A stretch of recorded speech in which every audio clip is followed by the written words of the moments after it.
Alexandra. From the movie. Moscow does not believe in tears. Ah, this is not this. It's called Belaruski Vokzal. You should watch it. The French even use this song.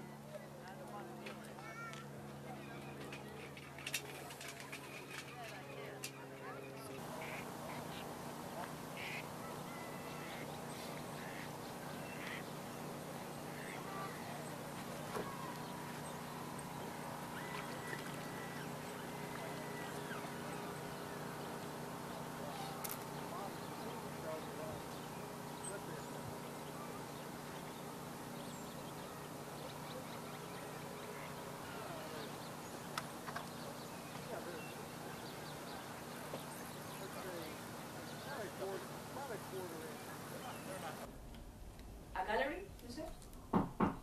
Hello! Open it up. Yeah. Hey. Oh, you're in. All right, I'll check with you later. Okay. Close it. Okay, I remember him. He would do telecine. Used to. Now you have nothing to do. Okay. Everything is gone. Because no more celluloid? No more film. No more film. Still a little bit, but they reducing slowly and leave this film aside because George Lucas wanted so. And who pays the money ordered the music. That's the idea. It's a camera, just the guts. I made it for students to understand how is the camera when the film is running and taking pictures. All of a sudden, people from Ohio and other province places realize that when the shutter in this position, the film is moving to the next frame.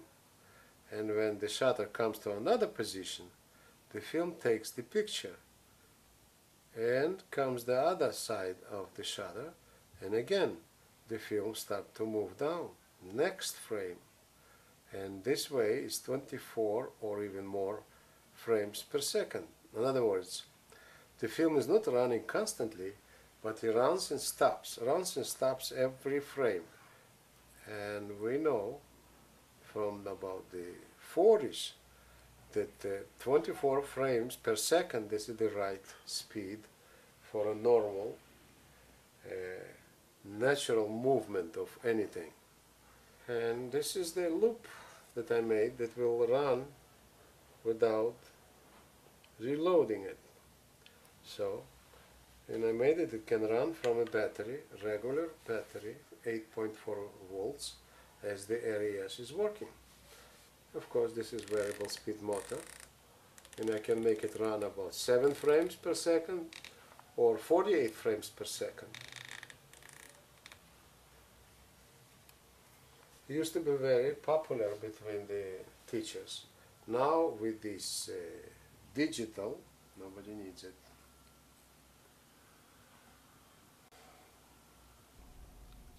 I sent here the resume in 1997 and I was accepted. What they liked about me is I was graduate years ago in Moscow Film School as a cameraman.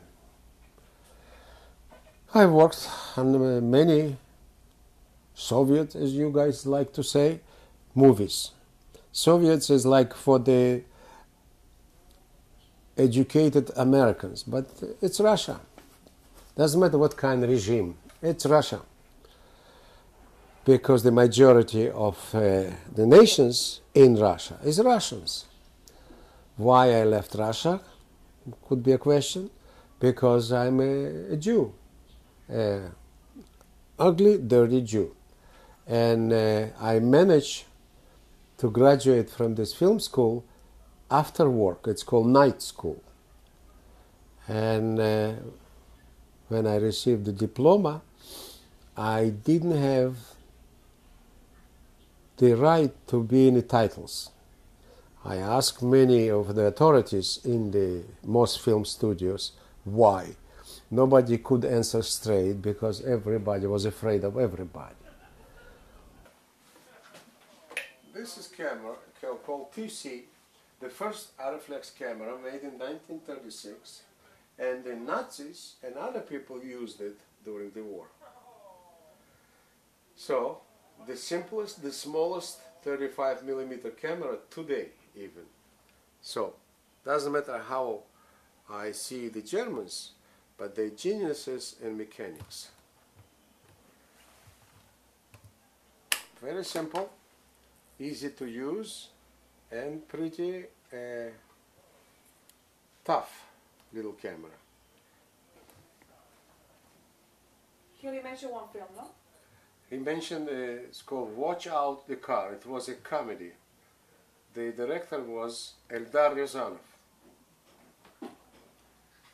And they asked me even to do a little stunt on a car when the car makes 108 degrees on a road for some trick, because the stuntman was drunk and didn't appear in the day of shooting.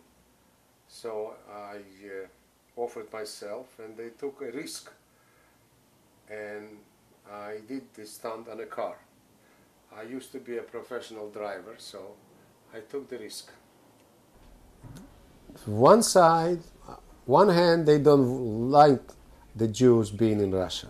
The other hand, they didn't let the Jews escape, because who knows, the world would say that Soviet regime is not good enough and the Jews running away. So I left Mother Russia in '72 by being thrown away from work. My wife, even my little son, he was 9.5, was thrown away from the school. So about 9 months, we didn't have any income.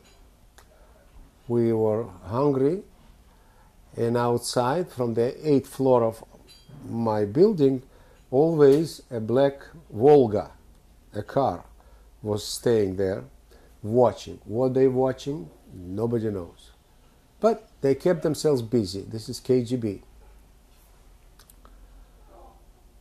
Well, after I left Russia, my struggle didn't finish.